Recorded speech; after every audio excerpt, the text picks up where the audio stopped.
Bienvenidos y bienvenidas a todos a este directo o la grabación, si lo ves en diferido, en el que vamos a hablar de obstrucciones o dificultad en la evacuación, tanto de estomas digestivos y urinarios, que es algo que ocurre con bastante frecuencia al estar ostomizado, y todas las molestias a nivel digestivo, dolores, gases, hinchazón, estreñimiento, que siempre queremos asociarlo a los tipos de alimentos que tomamos, que también influye, pero nos olvidamos de que la pared abdominal, el suelo pélvico, ha tenido una lesión importante y eso deja sus secuelas. Entonces, bueno, antes de empezar, me presento por si hay caras nuevas y luego la gente que lo pueda ver. Soy Olaya Trigas, enfermera estomaterapeuta y creadora y fundadora de la marca Ocurai cuidando el bienestar de la persona ostomizada. Y Ocurai es un proyecto que surge desde mi pasión por ayudar y cuidar a las personas ostomizadas, sus familiares, cuidadores, y desde Ocurai ofrezco servicios de consulta online y servicios de formación dirigidos principalmente a día de hoy a profesionales sanitarios, y hace poco nos hemos iniciado ya con sesiones grupales. Estamos haciendo la primera edición de las sesiones grupales para cuidar y proteger la pared abdominal, y utilizo las redes sociales como medio divulgativo para compartir tips, pequeñas dosis de conocimiento en ostomías que os puedan ayudar en vuestro día a día o ayudaros como profesionales sanitarios a cuidar de vuestros pacientes. Entonces, bueno, vamos a entrar con el tema de las obstrucciones. Entonces, para entender las obstrucciones o si llegar a una obstrucción como complicación médica urgente, dificultad en la evacuación, me gusta comentar que imaginéis el aparato digestivo, principalmente los intestinos, y el aparato urinario como un sistema de tuberías. El estoma es la parte final de la tubería, es el grifo, es nuestro grifo, que normalmente tiene que estar disponible, tiene que estar prácticamente abierto a recibir lo que viene por las tuberías, y el resto, las asas de intestino, los uréteres, son las tuberías. A diferencia de las tuberías que conocemos como tubería de un edificio, pretendemos que nuestros intestinos, nuestros uréteres, pues tengan movilidad, no sean estructuras rígidas. Entonces, por un lado, la obstrucción puede venir, o la dificultad en la evacuación, por el punto de salida, por el grifo, por el estoma, ¿vale? Entonces, el estoma puede tener una forma, tamaño, que dificulte el momento de la evacuación. Podemos tener un estoma más plano, más hundido, más retraído. Entonces el orificio por el que tienen que salir los efluentes, ya sean heces o orina, pues está estrecho, lo que llamamos estenosado, y se dificulta la evacuación con las consecuencias que esto tiene de molestias, dolores, hinchazón, gases, pinchazos, todo lo que manifestáis de forma habitual. Y en el caso del estoma urinario, además, pues el problema de infecciones urinarias. Entonces, bueno, por un lado tenemos que vigilar constantemente nuestros estoma en cuanto a los cambios de forma, tamaño. Si ya partíamos de un estoma que esté un poquito al ras de piel o hundido en el abdomen, mucho más. Si empezamos a notar molestias en la dificultad en la evacuación, consultar, porque ya digo, a veces el estoma se está estrechando de más y necesitamos, pues según qué caso y qué ostomía, empezar a dilatarlo con el objetivo de evitar al máximo una complicación médica que requiera de una intervención urgente. Incluso a veces eso se puede ir valorando y programar una nueva cirugía, una reconstrucción de un nuevo estoma de forma programada para evitar todas las complicaciones que llevaría la urgencia. Entonces, en el caso de un estoma urinario que se vaya estrechando, estenosando, lo normal es dejarle puesto una sonda, un catéter, En el caso de una ileostomía, luego ya lo vamos a hablar con Liamar, el tema de la alimentación, pero en ese caso sería, aparte de mucho más control alimentario para evitar el atasco en la salida, podríamos valorar el ir dilatando el orificio del estómago para evitar que se cierre más, no sé. Eso lo hacemos con sondas de diferentes calibres o con dilatadores específicos de acero inoxidable.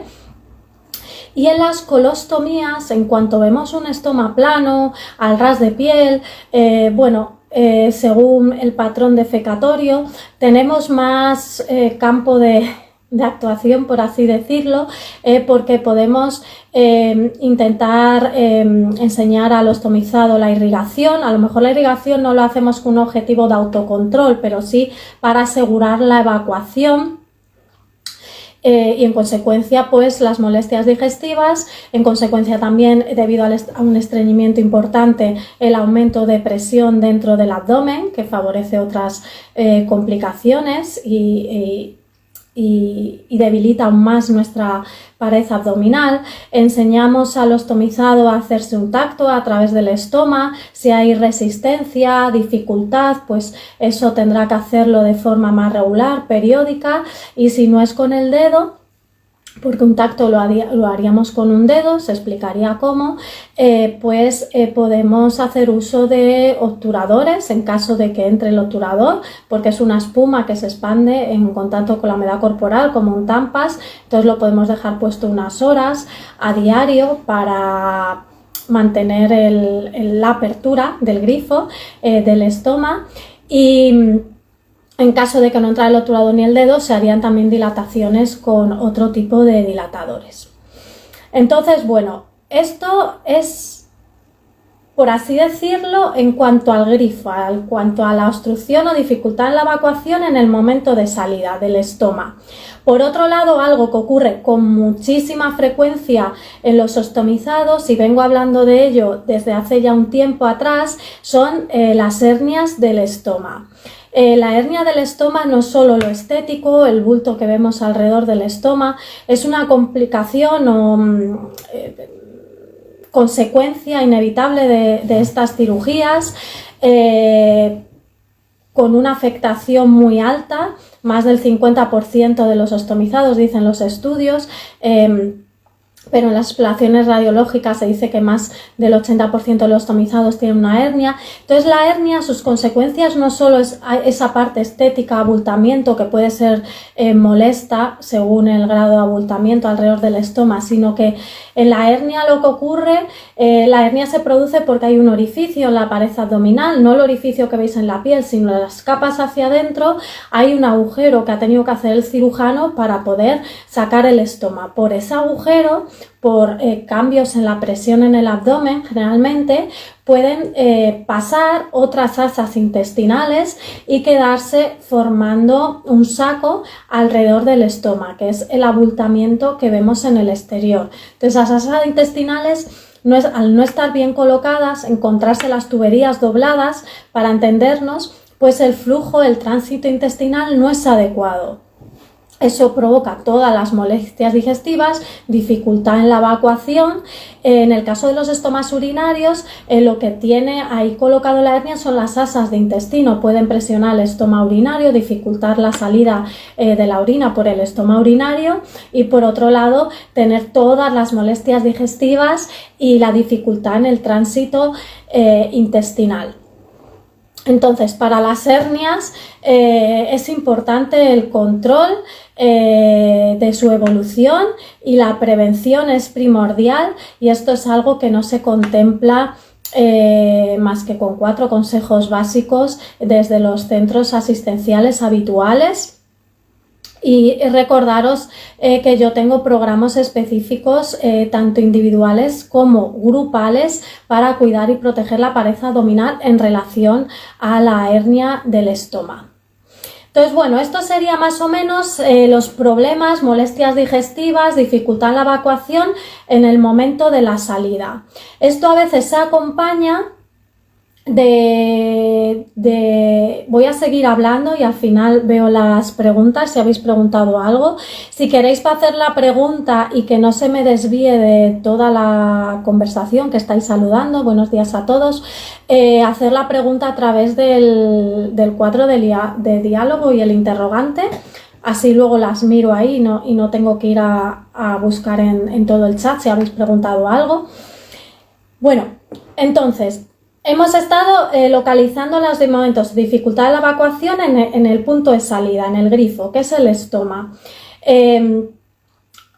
Pero vamos más allá, en las tuberías, en los intestinos, ¿vale? De forma más distal al estoma. Problemas, y he compartido estos días experiencias a través de las historias que se dan con frecuencia en los ostomizados, es los cuadros de suboclusivos o de obstrucción intestinal y todas las molestias digestivas producidas por las bridas, las adherencias. Entonces voy a hablar de ello. Puede haber más causas de obstrucción, ¿vale? Habría que estudiar cada caso en concreto, pero después de una cirugía o varias abdominales, las patologías, cáncer, patologías inflamatorias u otras, los tratamientos. Todo eso son factores de riesgo para que nuestros intestinos, principalmente más que los uréteres, se vea afectada su movilidad.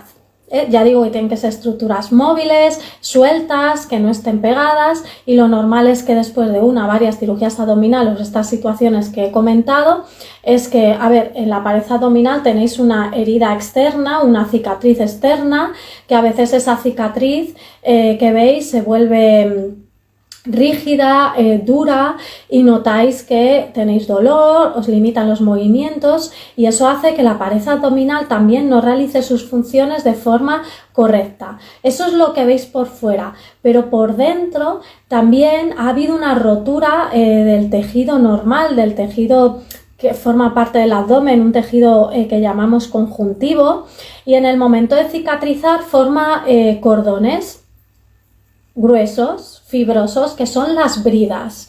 Esos cordones hacen que las asas de intestino se peguen, es lo que llamamos las adherencias, y limite la correcta función de todas las vísceras abdominales y pélvicas. Lo más frecuente es que nos encontremos las bridas o las adherencias a nivel abdominal y pélvico, más que, como digo, que también puede ocurrir en los uréteres, porque los uréteres están como por detrás del abdomen, ¿vale? Entonces, el tema de adherencias, bridas, es algo que prácticamente ocurre en cualquier persona después, bueno, aquí estamos hablando de ostomizados, después de una cirugía abdominal. Debido a la cirugía, como digo, las enfermedades, los tratamientos, otra enfermedad que produce un elevado grado de adherencia y limitación de la función de la cavidad abdominal y pélvica es la endometriosis. Entonces, bueno, cuando normalmente las asas intestinales tienen que estar sueltas, móviles para realizar sus funciones, no lo están, tienen cierta rigidez, está limitada totalmente su función. Esto ocasiona todos los problemas de, no siempre solo esto, hay más causas, pero de forma muy habitual, de obstrucción intestinal, suboclusiones intestinales, dolor abdominal, cólicos abdominales, estreñimiento, gases, hinchazón, calambres, dolor localizado, por ejemplo, alrededor del ombligo, mal funcionamiento del sistema digestivo en general. Y también en el caso de las mujeres, debido a esta limitación de movilidad abdominal y pélvica, pues también todos los problemas de infertilidad. Entonces, está claro que hay unos factores de riesgo que provoca esto que no podemos controlar, porque ya hemos estado enfermos, hemos pasado por cirugías. Normalmente los cirujanos operan las bridas, las adherencias, pues muchas veces cuando ya hay una complicación médica inevitable. para romper esas bridas, esas adherencias, hacer una lisis que llamamos, pero no es la solución definitiva, es algo temporal, al final vuelve a haber tejido cicatricial, entonces tenemos que intentar buscar otras soluciones para mejorar pues, nuestro estado de salud, nuestra sintomatología y nuestra calidad de vida. Todas estas molestias digestivas lo asociáis mucho siempre a la alimentación. Es que yo como bien, pero tengo que seguir con esto. Lo de comer bien mal son conceptos que hay que individualizar muy en cada caso en concreto, pero todas estas molestias, ya os estoy comentando, no está asociado solo a que puedas comer mejor o peor, que también hay que llevar a cabo una alimentación saludable, pero ya digo que habría que revisar en cada persona ese concepto de alimentación saludable. Hay otras opciones terapéuticas. Lo que ocurre es que, a ver, a nivel del Sistema Nacional de Salud, hablando aquí en España, imagino que en otros países igual, los cuidados de la salud van muy orientados al tratamiento médico y las cirugías. De hecho, muchos manifestáis que no podéis invertir en otros tratamientos porque tenéis un elevado gasto de farmacia, comprar medicaciones y demás. Entonces, hay otras alternativas terapéuticas, por ejemplo, en el caso de las bridas, adherencias, todas estas molestias digestivas, que los fisioterapeutas son esenciales en los cuidados y rehabilitación post-cirugía, post-ostomía. Vemos a un fisioterapeuta como el que trata un hueso o un músculo, más la fisioterapia muscular, deportiva, pero hay fisioterapeutas que se focalizan más o hacen un tratamiento más integral de la zona abdominal y pélvica. Entonces, por un lado está la osteopatía visceral. La osteopatía visceral es una rama de la osteopatía que lo que hace es trabajar la movilidad, en este caso no de los músculos o de un hueso, sino de las vísceras, de los órganos, en este caso de los órganos abdominales y pélvicos. Normalmente se hace terapia manual, ¿vale? Por otro lado, otros tratamientos específicos que pueden aplicar los fisioterapeutas es la a ver si me sale el nombre, neuromioestática visceral.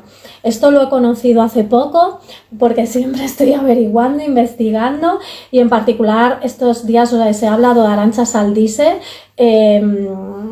Lo vi que ella era especialista en eso y es cuando me he puesto un poco a averiguar. Entonces, en este caso, son técnicas que se trabaja más desde las fibras musculares de la zona abdominal pélvica, también a nivel cérvico-torácico, pero bueno, centrándonos más en la abdominal y pélvica, aunque la respiración tiene mucho que ver en las funciones del abdomen y la pelvis, pues es otra técnica a la que se podría recurrir. Tener en cuenta que después de estas cirugías, como digo, a nivel más allá del tratamiento médico y quirúrgico, y seguro que ahora Liamar nos cuenta también sobre otras técnicas alternativas, es que nos olvidamos de cuidar y rehabilitar la pared abdominal y el suelo pélvico. La pared abdominal y el suelo pélvico tienen importantísimas funciones para nuestra salud. Tenemos una lesión o varias, si ha habido varias cirugías. Nuestra pared abdominal realiza funciones importantes que no conocemos. Hay una musculatura que prácticamente no conocemos y que tenemos olvidada, que es la musculatura transversa del abdomen. Además, después de estas cirugías, por esta parte vulnerable que tenemos, solemos tener tendencia a ir doblados, a encorvarnos, por el dolor, las molestias, por protección, y eso todavía dificulta más las funciones correctas de la pared abdominal, los órganos abdominales, el suelo pélvico. No respiramos correctamente al ir encorvados. Así que tenemos muy contemplado cuando nos rompemos un hueso, pues bueno, se inmoviliza o se opera. Luego tenemos contemplado que tiene que haber una rehabilitación de ese hueso o tendones o músculo para recuperar la movilidad de la zona. Pues lo mismo ocurre con la pared abdominal después de estas cirugías que afectan al abdomen y la parte pélvica. ¿Vale? Entonces, los cuidados van más allá de las pastillas para el dolor, de evitar alimentos que nos producen gases. ¿Por qué empezar? ¿Por qué empezar? Porque yo os he hablado de que la fisioterapia es muy importante en los cuidados y rehabilitación para mejorar toda esta sintomatología que tenéis. Pero, ¿por qué empezar? Aparte de la alimentación, que ahora veremos algunas pinceladas con Lía Mar, dedicaos al día minutos para la gestión emocional. Al final, todo el funcionamiento de nuestro cuerpo, el estrés influye en los trastornos gastrointestinales, esto influye en el sueño y es un círculo vicioso. Entonces, empezar por simplemente dedicaos unos minutos al día para estiraros, colocar vuestro cuerpo, la espalda, la cabeza, la pelvis en una posición neutra, mejor tumbados, lo digo por el tema de la tensión que se genera en el contorno del estómago, y simplemente hacer respiraciones abdominales profundas. La respiración abdominal diafragmática que llamamos hace un masaje de las vísceras abdominales, controla la frecuencia cardíaca, la frecuencia respiratoria, por eso se utilizan ante el control del estrés, la gestión emocional, te permite estirar la espalda, las vértebras, todos los dolores de espalda que tenemos, porque no trabajamos lo que es también la pared abdominal y la parte y el suelo pélvico, ayuda a la elasticidad pulmonar, oxigena las células, favorece el drenaje linfático, desintoxica el organismo, controla la inflamación. Tengo aquí la chuleta apuntada porque todo de carrerilla me es difícil decirlo.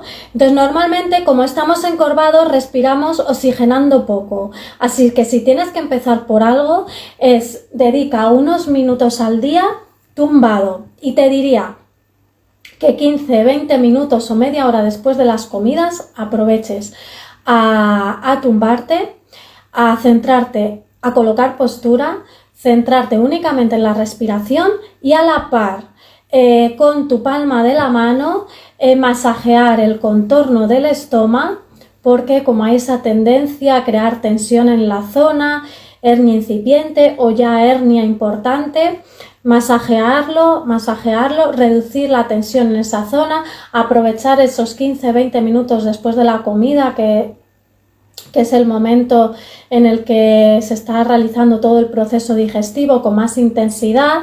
Respirar profundamente, dedicaos ese rato y seguramente pues empecéis a notar, si lo vais repitiendo, cierta pequeña mejoría. Todo esto no es como una pastilla que nos tomamos y tenemos el efecto inmediato, pero tenéis que combinar los tratamientos farmacológicos con otras alternativas beneficiosas para la salud.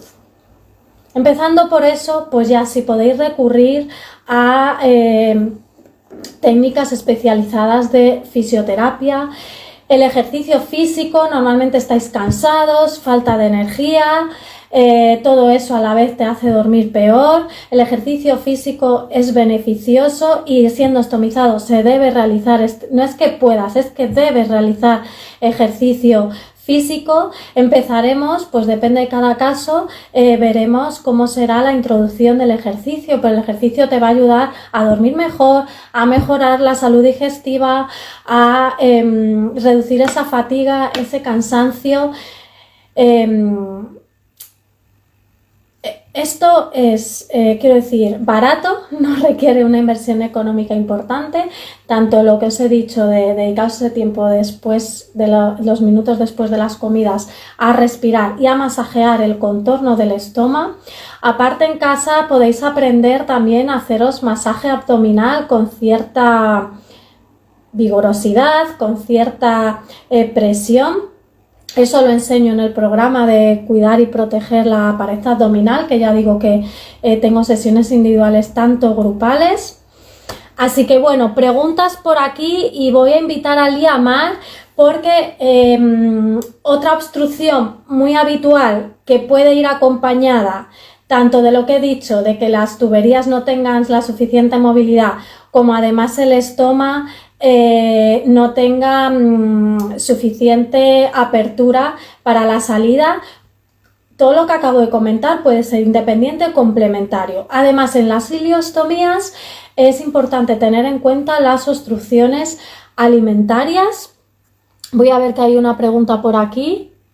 ¿El peso influye? Sí, influye. El peso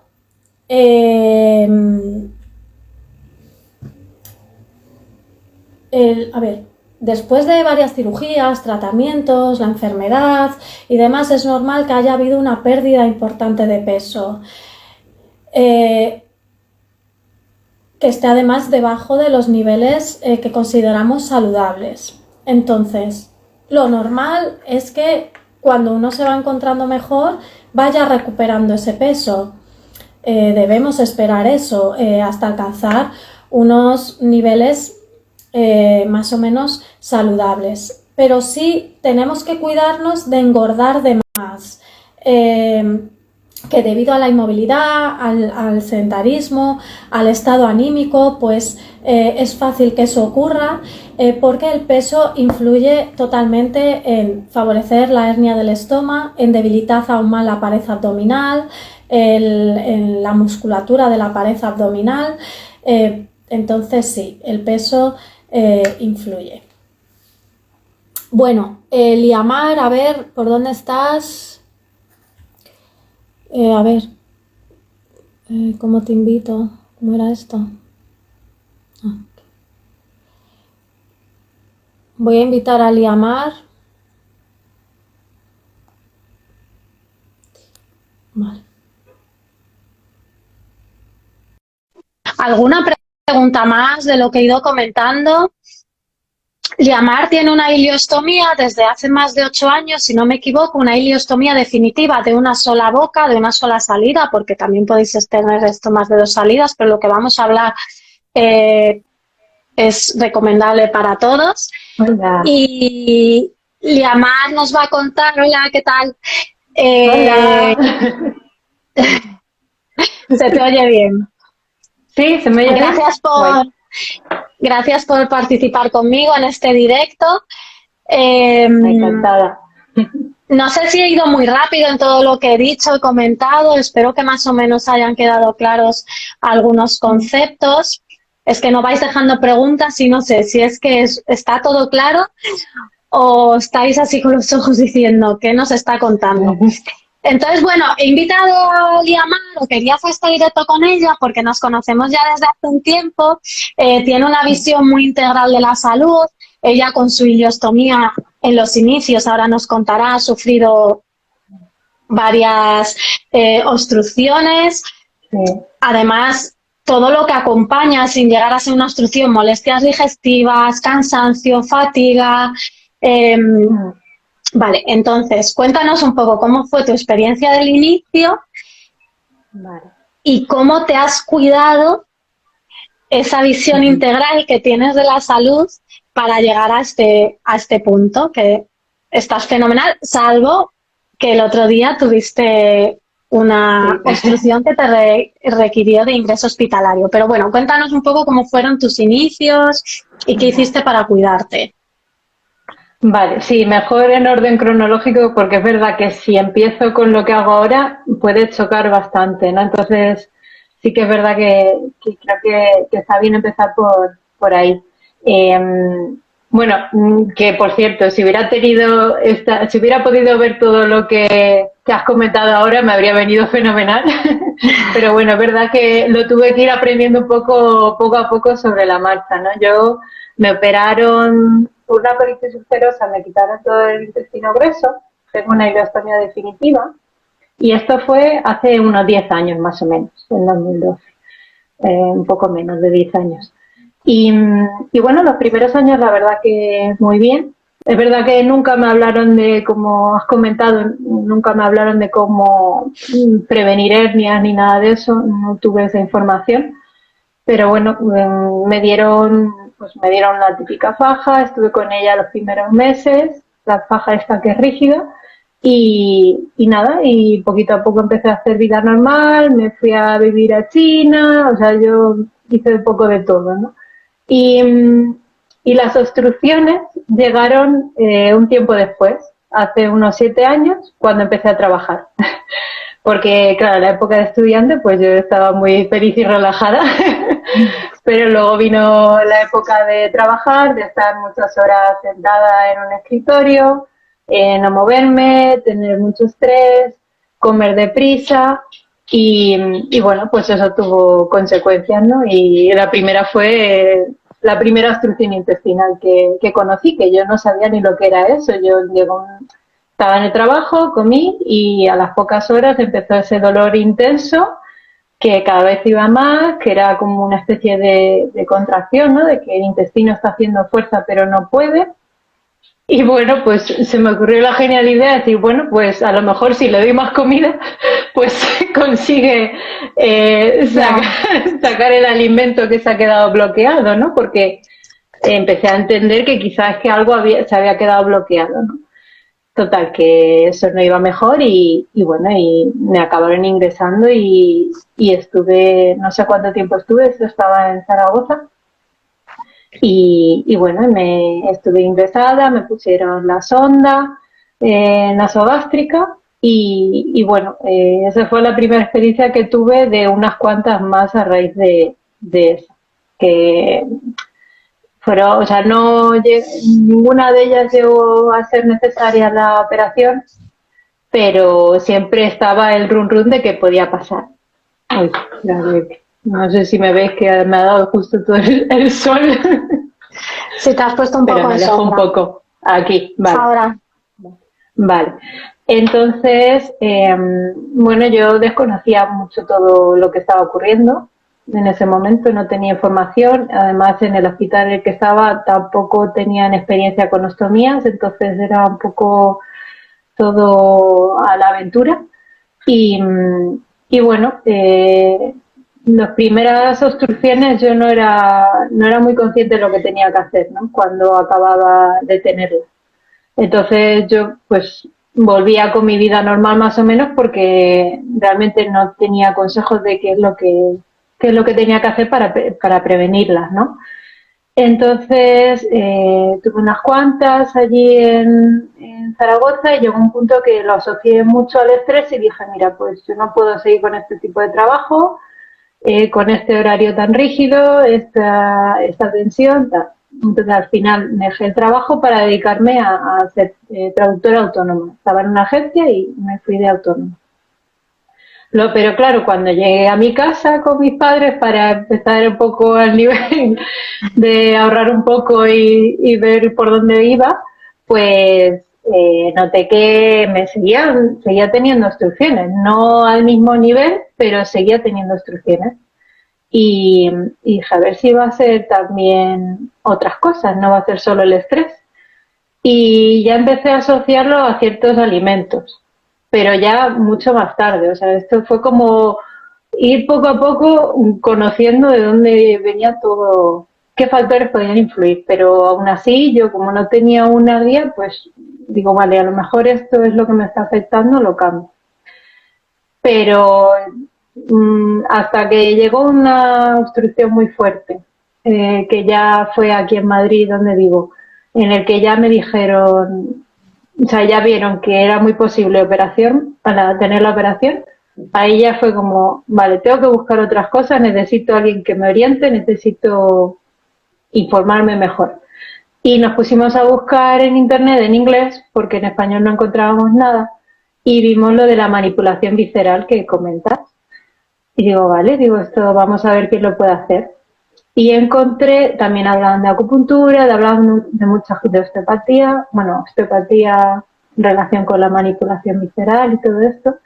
Y encontré un acupuntor que también hacía manipulación visceral, etcétera. Digo, y es fisioterapeuta. Digo, vale, engloba un poco todo lo que busco, ¿no? Entonces ya afortunadamente no me tuvieron que operar, aunque estuve a punto. Y bueno, como ellos mismos me dijeron, como has comentado, que la operación al final genera más adherencias y es como la pescadilla que se muerde la cola, pues dije, y yo les pregunté, ¿pero hay algo que yo pueda hacer para evitarla? Dice, no, no hay nada que puedas hacer. Digo, vale, pues voy a buscar porque algo tiene que haber, yo no quiero pasar por otra operación. Sí. Entonces ya fui con este hombre y bueno, lo primero que me hizo fue acupuntura. Yo desde hacía un tiempo notaba como la sensación del cuerpo partido. O sea, a partir del abdomen para arriba y del abdomen para abajo, yo sentía que eso no fluía bien, que estaba todo como muy tenso. Y yo no sabía explicarlo de otra manera, que era la sensación esa del abdomen partido. Y a raíz de la acupuntura eso empezó a mejorar. En la primera sesión se centró mucho en abdomen y es que en la primera sesión empezó las tripas a sonar de una forma increíble. Digo, esto tiene vida, o sea, por fin. Y claro, obviamente necesité bastantes sesiones porque eso estaba súper tenso, ¿no? Pero lo bueno es que en la primera sesión ya noté mucha mejoría y él me fue dando consejos para mi día a día, como el que has dicho tú. Después de comer, tumbarme y hacer respiraciones. Eso fue una de las claves. Tumbarme a hacer respiraciones profundas. Eso fue una de las claves que me ayudó un montón.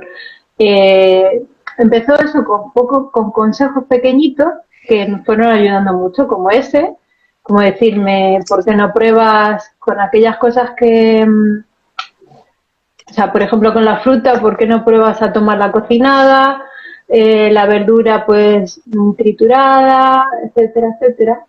Y claro, yo empecé, pues eso, con infusiones, un poco para darle calor al cuerpo, para que fuera mejorando la motilidad, ¿no? Y es verdad que lo noté muchísimo, ¿no? Con estos pequeños consejos, ¿no? Que vale, la fruta, pues en vez de eso, pues me la hago triturada en compota o empecé con compotas, luego ya poco a poco empecé a tomármelas más en trocitos y tal, pero sí que al principio, después de tantas presiones, yo tenía tanto miedo que digo, bueno, vale, empiezo por aquí, ¿no? O sea, esos pequeños consejos de las respiraciones, de la alimentación. La consistencia de los alimentos. Sí, también me hizo terapia neural en las cicatrices, que me ayudó muchísimo, porque yo tenía las cicatrices, como has hablado de ellas, ¿no? Yo las tenía súper rígidas. Entonces me hizo terapia neural en las cicatrices, que es una inyección pues si no lo saben, es como una inyección de procaína muy diluida en suero, me parece que es. Y eso me ayudó un montón a relajar las cicatrices, muchísimo. Y entre eso, los consejos que me iba dando, empecé yo a hacer más deporte y empecé a ir a nadar, a andar, ¿sabes? Poquito a poco. No tenía yo una base de hacer mucho deporte, entonces no me iba a volver aquí loca, ¿no? Entonces, pues nada. No, sí, es que no hay que volverse loco. Sí. No, por eso. Y como la natación pues era muy completo, pues también empecé con eso. Y nada, todo eso la verdad que me ayudó muchísimo. O sea, eso fue un antes y un después a nivel de mejoría. Y bueno, lo que pasó es que a lo largo del tiempo, debido a este estrés del propio cuerpo, parece, ¿no? Empecé a tener fatiga pasado ya bastante tiempo, ¿no? Y no sabía de dónde venía. Estaba muy cansada todo el tiempo, era como si me abrazase un oso y no me dejara en paz, ¿no? Era como la sensación de estar cansada constantemente y aunque no tuviera obstrucciones vino ese síntoma, ¿no? Y parece que era fui al hospital y no tenía muy claro de dónde venía. Dice, bueno, me decían, es que claro, como tienes ostomía, pues es normal estar cansado. Digo, ya, pero tengo 20 no, 20 no tenía 29, ¿no? Puede ser unos 3 años o por ahí. Es que la ostomía en sí no es todo lo que lleva el cuerpo de Claro, estrés, de tratamientos, de inflamaciones, de infecciones. exacto. Tenemos el cuerpo súper tenso, el abdomen, la espalda, la pelvis, lo tenemos todo. Exacto. Entonces, Sí, no es la ostomía en sí, es todo lo que ha llevado a la ostomía. Y lo sí, primero que hay que hacer es relajar, relajar el sí, sí, cuerpo. sí. Perdona, Exacto, sigue. sí. No, no, fui a una médica integrativa y efectivamente vio que mis niveles de hormona del estrés estaban.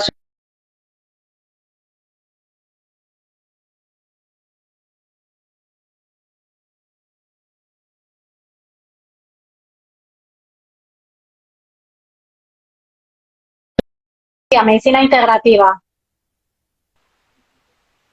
Ahora, creo. Sí. Ahora, vale. Nos hemos quedado en que fuiste a ver a una médica integrativa. Sí, y ya vio que eso, que el eje del estrés estaba afectado y con suplementación también me ayudó mucho a dormir bien, a relajarme, el cuerpo ya está relajado, etcétera. Y, y esto venía por algo relacionado La con las fatiga. expresiones. No, la Eso, fatiga, el cansancio y aparte mm, te enseñaron a comer de otra manera, ¿no? Porque sí, lo de esto de que os decís o se dice que comas 5 veces al día pocas cantidades, pues no, depende. Depende. De sí, hecho, si estás con estos problemas de movilidad de tal, quizá es mejor comer. Habrá que verlo de forma individual en cada caso, pero también hay que sí, facilitar al aparato digestivo el trabajo. Si le estamos dando sí, trabajo constantemente, consumo de energía, más cansancio. exacto, Entonces, siempre sí, que hagamos 3 comidas al día completas, nutricionalmente buenas, sí, sí, eh, sí, sí. bueno, ibas a contar, me parece un poco eso, ¿no? Ahora, Sí, exacto. O sea, llegó ella entre mi médica y mi nutricionista, sus consejos fueron esos, pasar de 5 comidas a 3, que dije, uy, imposible. Empecé por 4 y luego por 3, ¿no? Y eso y hacer ejercicio en ayunas para el tema de las mitocondrias, etcétera.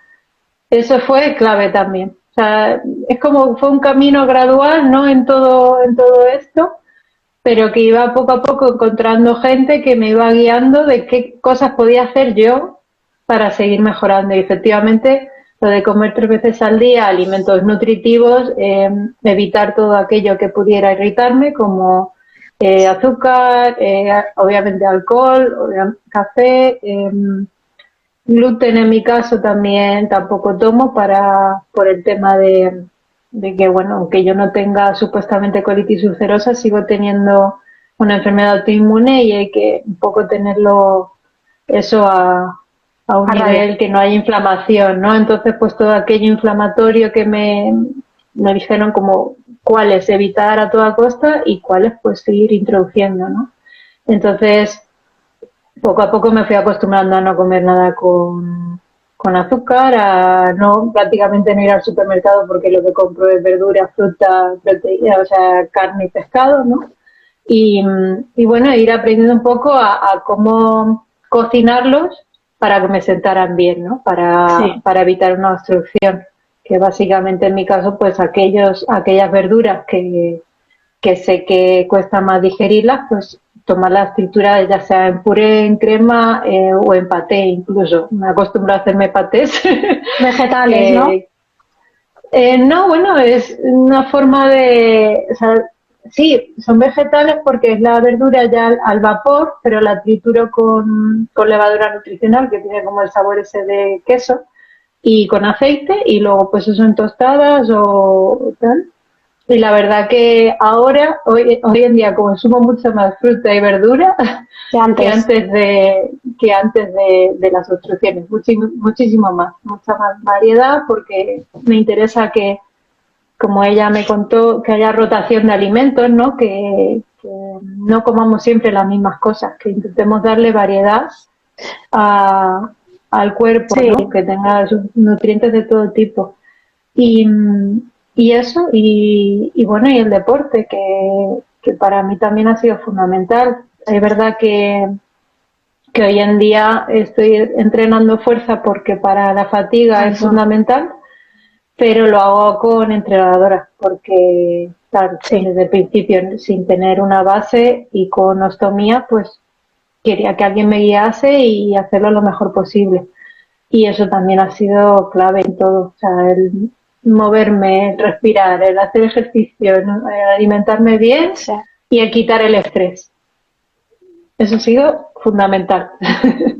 Sí, por eso decía que aunque se ha hablado de terapias aplicadas por fisioterapeutas normalmente que requieren de una inversión, que antes de ir a eso, cambiar un poco hábitos o estilo de vida y simplemente en vez de estar más encorvados, más estirados, más respiraciones abdominales, diafragmáticas que preguntaba. Es fundamental, siendo estomizado, casi que lo hagáis mejor tumbados para aquel que tiene o quiera parecer la hernia o ya tiene, relajéis esa zona para que las asas intestinales vuelvan a pasar hacia adentro, se alarguen, se estiren y lo que estaba así doblado puedan seguir pasando el tránsito digestivo, hacer deporte, simplemente caminar, si no estáis caminando nada, pues empezar por poco, pero lo ideal es que al menos se camine rápido, al menos media hora, 40 minutos, llegar a eso para tener un beneficio de esa parte deportiva, para entrenar un poquito la fuerza de las piernas, subir escaleras, pero siempre intentar no ir encorvados, estirados. Porque ahí ya hacéis un buen trabajo abdominal. Esto lo explico en el programa que tengo sobre cuidar y proteger la pared abdominal. Y luego las cicatrices externas, que estaban preguntando aquí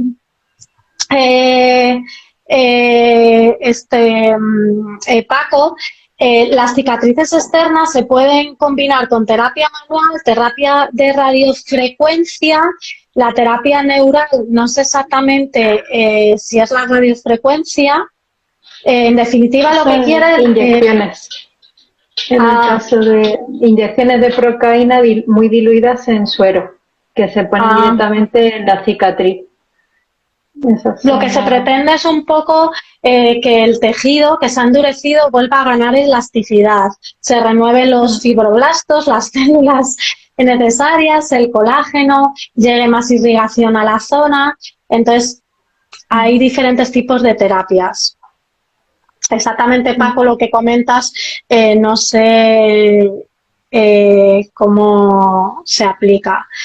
Pero bueno, aparte de las externas, lo que decimos todo lo interno. Pero bueno, las cicatrices externas a veces limitan muchísimo ya de por sí las funciones de la pared abdominal, que como he dicho antes tiene funciones que desconocemos.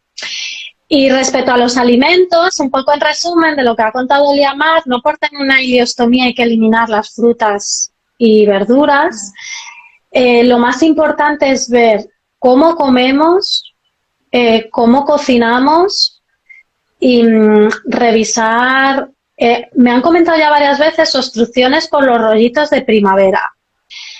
En este tiempo que llevo me han llegado varios mensajes. A ver, las verduras de los rollitos de primavera están bastante poco cocinadas.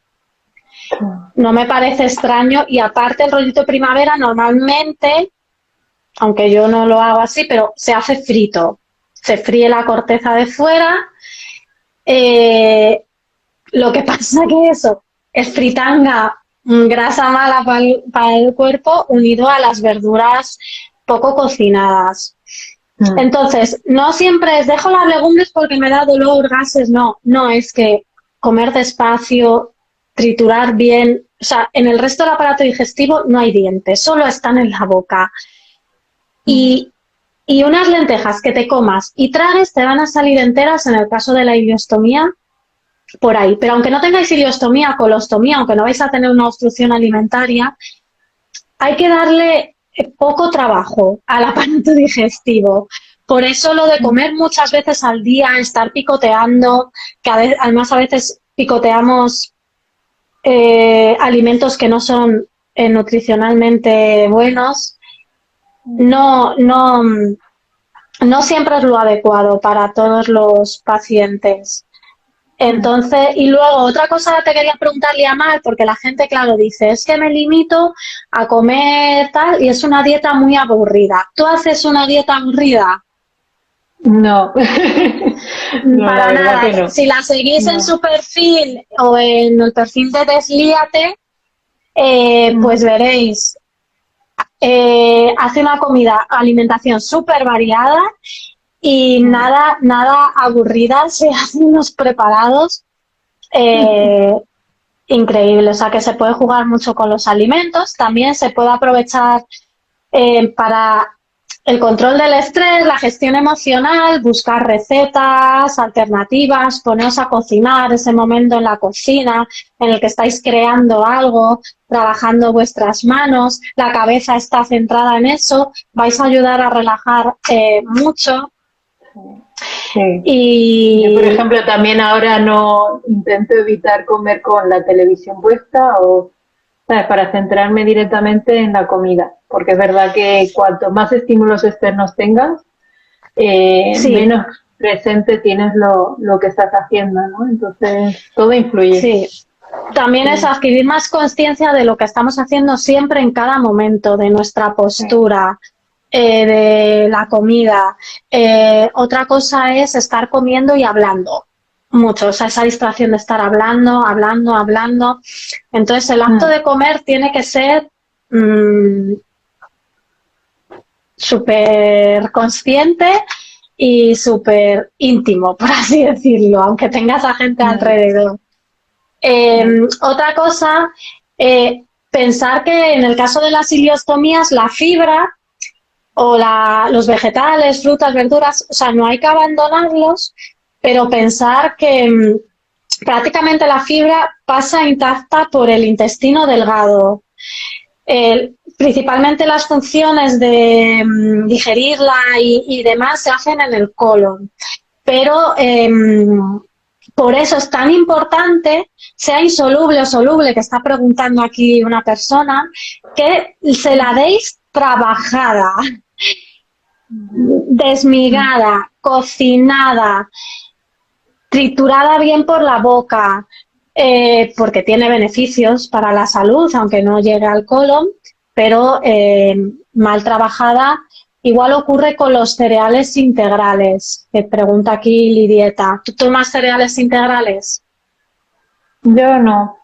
No, lo único que tomo en estos momentos de cereal, que realmente no es un pseudo cereal, es el trigo sarraceno, que es muy digestivo y que no tiene gluten y no, la verdad que me sienta muy bien, pero no, de momento no, porque además ahora mismo no quiero, después, como tuve una obstrucción hace 2 semanas, estoy empezando otra vez poquito a poco bueno, estoy teniendo como una alimentación más suave y luego a lo mejor en un futuro pues de vez en cuando añadiré algún cereal sin gluten, pero no, pero integrales suelen ser más duros, entonces no, en Es mi caso duro, es el grano nunca los entero, tomo. Sí, va a pasar intacto casi por el intestino delgado y luego es que tenéis que tener en cuenta el tipo de estoma que tenéis, el grifo, la salida. No es lo mismo el estoma de Liamar, que yo lo conozco, que es un estoma precioso, saliente, perdona lo comente, como tú no tienes te da las problema, gracias un el estómago. orificio de salida, pero es que además, si ella no tiene hernia, si además tenemos hernia, si además tenemos un estoma pequeño, retraído, estenosado, hay que tener mucho más cuidado con la fibra que se tome, incluso reducir las cantidades para reducir el volumen del material fecal. O sea, ahí al final hay que individualizar y, por supuesto, intentar lo que hemos dicho, el cocinado, el momento del masticado y ver las cantidades y el tipo de fibra que deje menos residuo. Incluso habrá tipos de estomas que tengamos que no tomar fibra por el tipo de estoma que es, como los que he comentado al principio. Voy a ver aquí preguntas que han dejado. Me dejaron también unas preguntitas el otro día en la cajita, Sí. por si también se fueran Bueno, a mí me han un dejado poquito. de lado a los alimentos, que es un poco lo que hemos comentado. Eh, Ujú. Luego, preguntan por aquí, ¿es bueno notar los movimientos intestinales aunque sean dolorosos? Eh, a ver, el notar movimiento intestinal, fenomenal. Lo que no tendría que ser es doloroso, Claro. ¿vale? Si es doloroso es porque, bueno, pues se dan multitud de circunstancias como las que hemos comentado. Eh, a veces también los ruidos y los movimientos intestinales eh, hay que revisar el tipo. Es que, bueno, como lo está preguntando alguien que conozco, el tipo de alimentación a veces no es la adecuada tampoco. Bueno, preguntan por aquí, ¿son más frecuentes las obstrucciones en las ileostomías que en las colostomías o da igual? El tema es que da igual.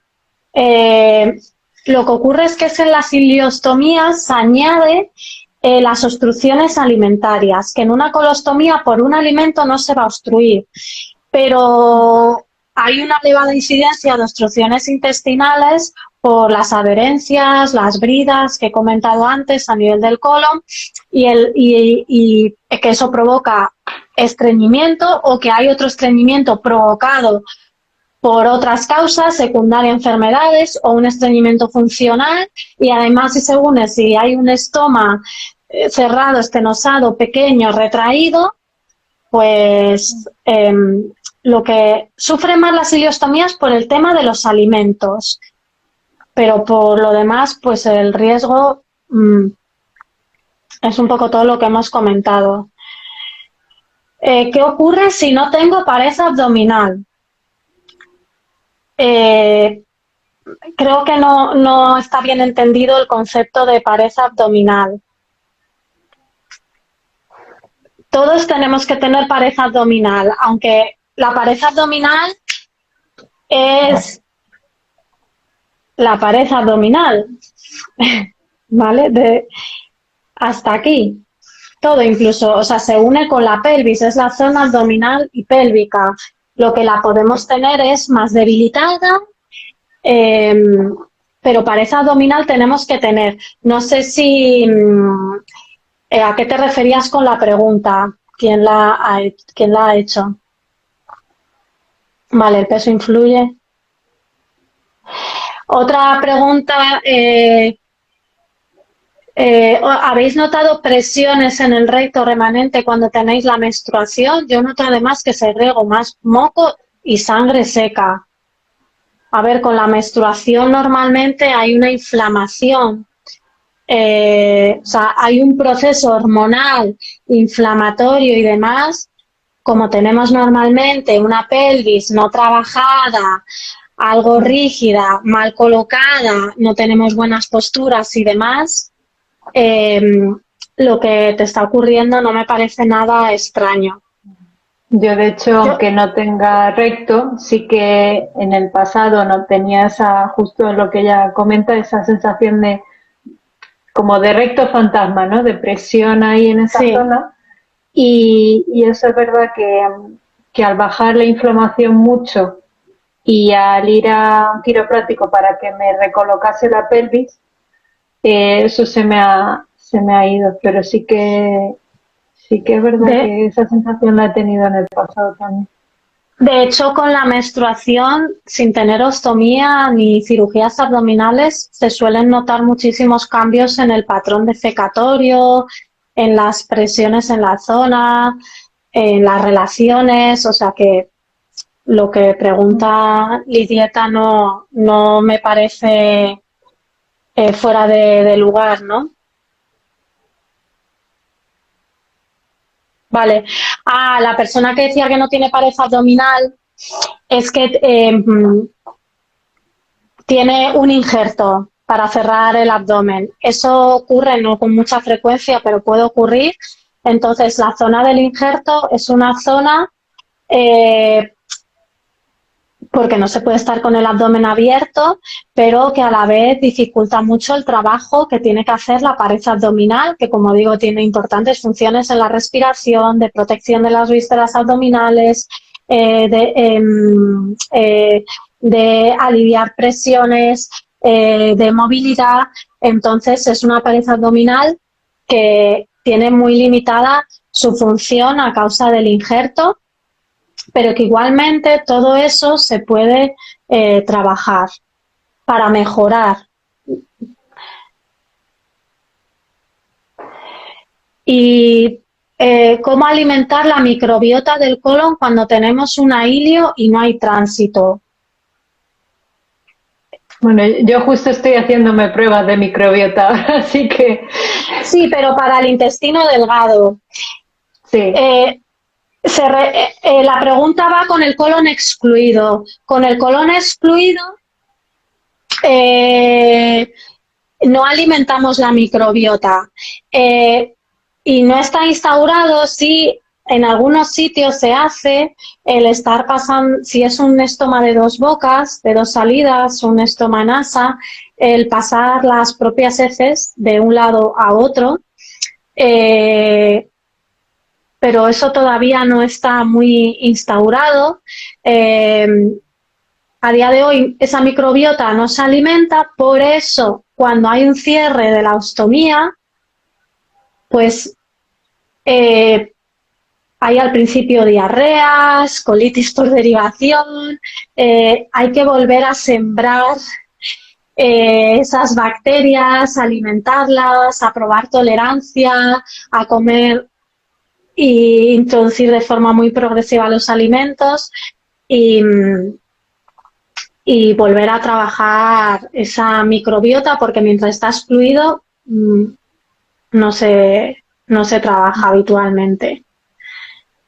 Las preguntas que te habían dejado eran sobre si siempre se requiere sonda nasogástrica en el ingreso. Depende de la situación a la que llegues en el momento del ingreso. Normalmente intentan primero, depende de la situación clínica que se encuentre, ¿vale? Si ya estamos con vómitos por los suelos, incluso hay fiebre, pues quizá directamente pongan la sonda nasogástrica, un dolor abdominal tremendo y demás. Si a lo mejor llegas en momentos más iniciales, se intenta desobstruir a través del estómago de otra forma, ver la evolución. Al final se intenta la técnica más invasiva, dejarla para el final. Entonces, no siempre, depende de la situación clínica. Lo que pasa que muchas veces cuando vamos a urgencias ya es como te ha ocurrido a ti esta última vez, ¿no? Que intentaste por tus medios. Sí, es verdad que en mi caso siempre me ponen la sonda independiente. O sea, yo cuando voy al hospital ya es cuando empiezo a sentir las náuseas. O sea, no llego a vomitar, pero ya sé que ya es que mi cuerpo necesita que salga por un lado o por el otro y cuando veo que las contracciones son como cada vez más cerca una de otra. Cuando ya veo eso, digo, vale, ya es momento de ir al hospital. Porque a veces tengo obstrucciones que con respiraciones, con ducha de agua caliente, con movimiento, con tal, sí que se resuelven solas, pero es verdad que cuando estás en ese punto de náusea ya sí que no. O sea, yo llevaba 5 años sin obstrucciones, 5 años sin ninguna, y esta ha sido, pues, además ya sabía por qué había sido, entonces era todo mucho más sencillo. Sí, lo que ocurre es eso, que cuando ya se va al hospital la situación clínica es bastante inestable, entonces es fácil de que puedan poner la sonda. Luego, ¿qué otras preguntas te habían dejado? Que no me acuerdo, es que no lo puedo mirar ahora. ¿Qué alimentos suelen provocar obstrucciones? Bueno, un poco lo que hemos dicho, pensar que los vegetales, la fibra pasa intacta por el intestino delgado, entonces no hay que dejarla de comer, pero hay que modificar un poco su estructura, consistencia, ir probando tolerancia, si no estáis tomando fibra, que hay muchas ileostomías que no toman fibra, la forma de comer, lo que hemos hablado, ¿no? Sí, luego hay unos que, en mi caso por lo menos, sí o sí los asocio por experiencia y por la textura que tienen, ¿no? Como por ejemplo los frutos secos, me los tomo en crema y en poca cantidad porque tampoco es bueno abusar de ellos, pero siempre en crema, porque es verdad que es imposible digerirlos con una ileostomía, Es, por lo menos en mi caso, y eso que mi ileostomía es muy funcionante, o sea que que sí, no es líquida. funcionante y tienes un estómago muy funcionante. El fruto Mm, seco efectivamente es muy beneficioso tomar unos poquitos al día, pero en el caso de la ileostomía hay que modificar totalmente su textura para mm. evitar una obstrucción. Por aquí Mm. preguntan un libro de recetas para ileostomía. En realidad no son recetas para Se lo ileostomía. tendré que hacer. Sí, lo vas a tener que hacer.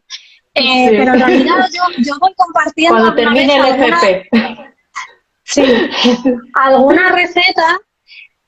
Yo he compartido alguna receta que no es que sea específica para ileostomía, pero es apta para ileostomía. Quiere decir Mm, que puedes buscar mucho tipo de recetas saludables mm, que te sirven para la ileostomía. A ver, mm. yo tengo dos libros, que es el de Blanca Nutri y el de Recetas sin fibra, que se llama así, pero en realidad se toma fibra, de Judith Soto, eh, que tiene muchas sugerencias. No sé si tú tienes algún libro de referencia del que cojas recetas o cómo se te ocurre todo lo que haces. Pues la verdad que mucho es Instagram, o sea, porque es verdad que sigo muchas nutricionistas, entonces eh, con toda la información que van dando, o sea, las recetas a lo mejor no Adaptando. las sigo al pie de la letra, pero las adapto a mí.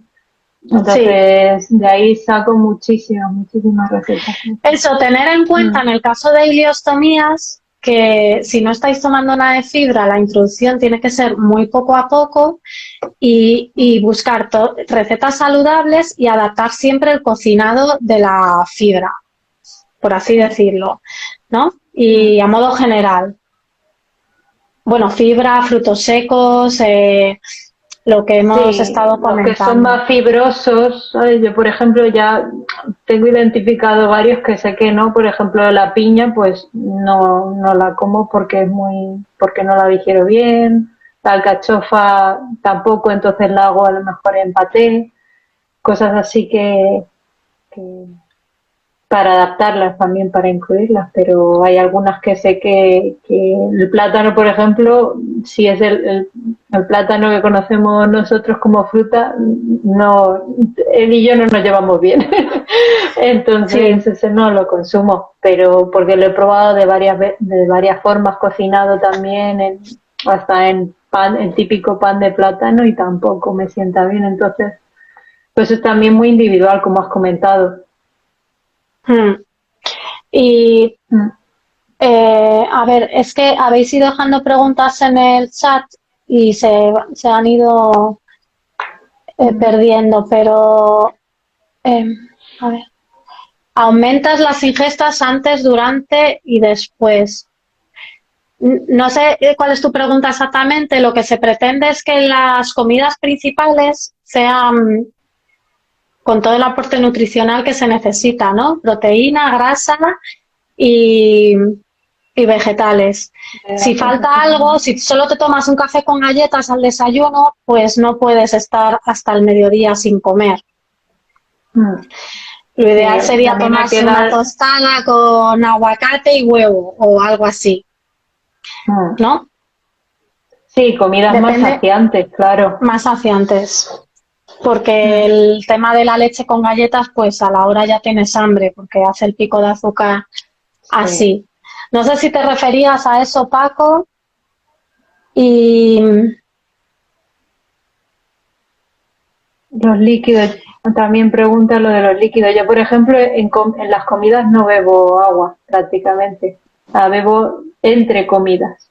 O sea, cuando me levanto bebo mis infusiones, después del desayuno pasa una hora y ya empiezo a tomar bebida hasta la hora de comer. O sea, las tomo entre eso, comidas siempre. Eso es importante en las ileostomías, pero tener en cuenta depende, porque la fibra necesita agua para que fluya también. Entonces, depende del comportamiento, tu comportamiento digestivo, el tipo de estoma, el orificio de salida, porque a veces, según qué alimento tomes, necesitamos que tomes más agua para que no se atasque. En principio recomendamos los líquidos fuera de las comidas. En ileostomía para intentar que sea lo más seco posible y el tránsito sea lento, pero no siempre tiene que ser así, depende de lo que comas. Claro, que dependerá del comportamiento del intestino, ¿no? Si yo notase que, por ejemplo, digo yo, ¿no? Que si cuando bebo agua mientras como me da mucha diarrea, pues quizás no sea el mejor momento para tomar agua, ¿no? Para que esos alimentos no vaya más rápido de lo que debería. Sí. Sí. Lo que pasa que a veces tienes dificultad en la evacuación porque el estómago está muy estresado, muy retraído, si además has consumido bastante fibra, puede tender a tendencia a atascar, entonces conviene consumir agua con la comida. Claro, que dependerá mucho otra vez de la persona. Sí. Y comentan aquí, vale, ¿cómo bebes los líquidos? ¿Cómo hay que cocinar las verduras? A mí me dan muchas diarreas con colostomía, me falta bastante colon. Yo en mi caso las hago mucho en crema, o si por ejemplo estamos hablando de tubérculos, sí que me los tomo al horno porque sí que tienen una textura que digiero bien sin tener que estar totalmente triturado. En guiso de esta de olla lenta de mucho tiempo para que se queden bien blanditos. Pero desde luego lo que evito al 100% es crudo y salteado. Sí, porque, que se queda duro. Porque, claro. Aparte, para esto, a mí me gusta mucho el libro de Recetas sin fibra de Judith Soto, que Judith Soto ha tenido varias patologías, entre ellas es enferma de Crohn o colitis ulcerosa, ahora no recuerdo, es médico, tiene un máster en nutrición, no sé si conoces el libro, nutrición y...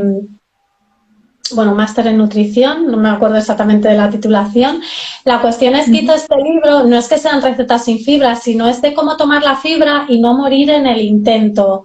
Este libro lo venden en la página web de Miss Bowell, en Amazon. Y me gusta mucho porque esto que comenta esta chica de diarreas con colostomía, porque le falta bastante colon, eso de cómo comer la fibra... hay que consumir menos cantidades de las recomendadas para una persona que no tenga ningún tipo de patología, pero aparte cómo combinarla para espesarla, las diferencias entre la fibra soluble e insoluble, utilizar la semola de arroz como espesante, que no se nota. Entonces creo que te puede dar muchas sugerencias aquí a la persona que ha preguntado. Sí. La verdad que yo, por ejemplo, hay verduras que sé que tienden a sentarme peor o que me pueden dar diarrea y las combino con otras que sé que no me van a dar para combinarlas. O sea, es verdad que todo influye, ¿no? Pero es verdad que también es un trabajo muy personal de ver qué cosas, o sea, qué alimentos son los que realmente te están produciendo esa diarrea para ver cómo o sea, mejor combinarlo con otro alimento que sí que te ayude a evitarlo, ¿no? O sea, es que es súper personal también. A mí me han dado muchos consejos las nutricionistas que luego he tenido que modificar yo, porque he visto que en mi caso concreto pues no podía ser así. El acto de la comida tiene que ser un acto muy consciente de valoraros cómo os sienta la combinación, pero recordar que la salud gastrointestinal no depende solo de la comida, depende de dormir bien, el hábito del sueño y la salud gastrointestinal está directamente relacionado. El ejercicio físico, el control emocional, el estrés, la ansiedad, el tener el cuerpo menos tenso, más relajado, todo eso influye en la salud gastrointestinal. Entonces, ¿qué es lo que he querido decir antes? Que no todos son los alimentos. De hecho, a veces abandonáis alimentos y no, o sea, no es cuestión de abandonar eso, sino de cuidarse desde otro enfoque. Sí, totalmente. ¿No? Y otra cosa que no hemos comentado y que no se nos olvide, principalmente para las ileostomías o si tenéis colostomías con diarrea y por el proceso en el que estáis pasando y demás, es el tema de las semillas, que también pasan intactas por el tubo digestivo. Así que también pueden atascar. En el caso de la yo semillas las tomo también trituradas. En el caso de que tampoco abuso porque tiene mucho omega 6 y tampoco es aconsejable en gran cantidad, pero de vez en cuando en pasta, que las venden a lo mejor semillas de sésamo negro o del tajín y en poquita cantidad, sí. Pero es verdad que triturado, por lo que dices, que además se puede quedar en trozos, o sea, semillas en el intestino y quedarse. Es que no se digieren, pasan intactas. Y las semillas nos referimos mismo a los panes que tienen todo por fuera semillas. Sí, ¿vale? sí. No, eso no se digiere. Las semillas del kiwi, las fresas, pues son cosas que hay que ir probando tolerancia muy poco a poco, observar y ya digo, si tenéis el estómago retraído, hundido, estenosado hacia adentro, mejor estos alimentos evitarlos. Y bueno, yo creo que pues sí, Isa Enrique, te animo, a mí ese libro me gusta para introducir la fibra sin morir en el intento. Hay otra pregunta aquí, pero no consigo verla. ¿Hay que tomar prebióticos? Yo tengo un estómago debido a la bilis y se me hincha mucho el estómago cuando como. ¿Te refieres a si hay que tomar probióticos? Los prebióticos los tenemos en los alimentos, que son los vegetales, principalmente. Los probióticos es los organismos vivos que también están en algunos alimentos, como los lácteos, como los fermentados, los encurtidos, ¿vale? Aparte, los puedes comprar en farmacia, pero los probióticos tienen que atravesar la barrera ácida del estómago, si no todo microorganismo entraría en nuestro cuerpo. Entonces, yo creo que lo más recomendable es tener una alimentación lo más variada posible, porque por sí solo un probiótico de farmacia, si no sigues una alimentación variada, pues puede que no sea... Hay poca evidencia científica respecto a los probióticos comprados de farmacia. Y muchas veces compramos eso, además nos gastamos un dineral, pero no tenemos en cuenta que la alimentación nos lo puede aportar todo. Sí, aparte que antes de comprar uno por tu cuenta, pues mejor asesorarte con un médico que esté especializado en microbiota, ¿no? Que cada vez hay más y que sí que haciendo unas pruebas adecuadas pueden decirte más o menos qué cepas, porque cada probiótico tiene un número, unas cepas concretas, ¿no? A lo mejor las cepas de ese probiótico no son justo las que tú necesitas. Sí. Entonces, pues por lo menos que sea más específico, porque es que hay 1000 marcas. Y como tú dices, es un dinero que a lo mejor justo esa marca no es la que te viene bien, a lo mejor no te hace nada. Claro, y comenta aquí que se hincha mucho el estómago cuando come. Todas las molestias digestivas, ya más puntuales, requeriría que os pusierais que un especialista, recurrir a un especialista adecuado para ello.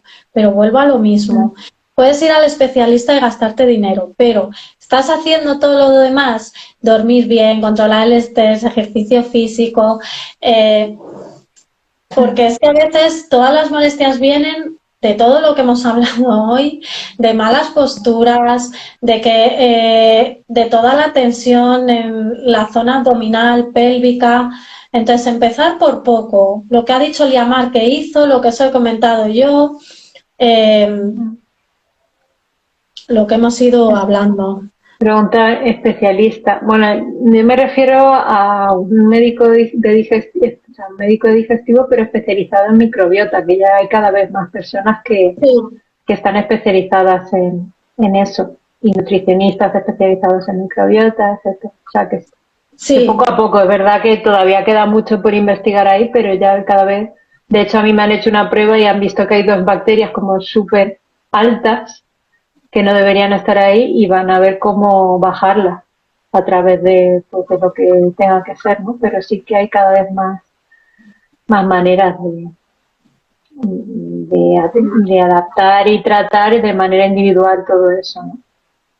Que queda mucho, pero poco a poco. sí, pero cada vez se están especializando, pero al final son consultas privadas. Quiere decir, la asistencia, por lo menos aquí en España y en otros países, pues, todavía, Sí, este tipo de son cosas, cosas caras. O sea, es verdad que y hay que filtrar mucho al sí, profesional, porque ahora tenemos, sí, está sí, genial todo lo que aprendemos por las redes, bueno, por esta vía, que gracias a eso, pues lo que tú has dicho, ¿no? Si hubieras tenido esta información antes, pero es verdad claro, que hay que filtrar claro, mucho por supuesto. al profesional y así, pero por alternativas hay, pero ya digo que al final la mejora en un tema depende de cuidarse de la salud a nivel global. Y Sí, por aquí ya lo último comentan que tiene el estómago, se ha hecho más grandecito, es normal. El estómago, sí, como he dicho, que se puede retraer, estar más pequeño, estenosarse, hundirse, también puede hacerse más grande, que es lo que llamamos prolapso. Prolapso es cuando es más grande del tamaño del inicio, cuando se hizo la cirugía. Es habitual en ileostomías, estomas de 2 bocas, en colostomías depende de qué tramos. Entonces esto ya requeriría hablar de otras muchas cosas más. A lo que me dices es normal. Sí, que el estómago tenga movilidad, sí. Habría que ver qué grado de prolapso y cómo cuidarlo para evitar más complicaciones. Un estómago grande tiene más posibilidad de rozarse, si se roza de inflamarse, si se inflama de dificultar la evacuación. Tenemos que intentar cuidar la pared abdominal, que eso lo veo en mis sesiones, para evitar el aumento de presión dentro del abdomen. Entonces, bueno, hay muchas cosas que podemos hacer para intentar evitar que lleve a complicaciones mayores. Bueno, nos dan las gracias.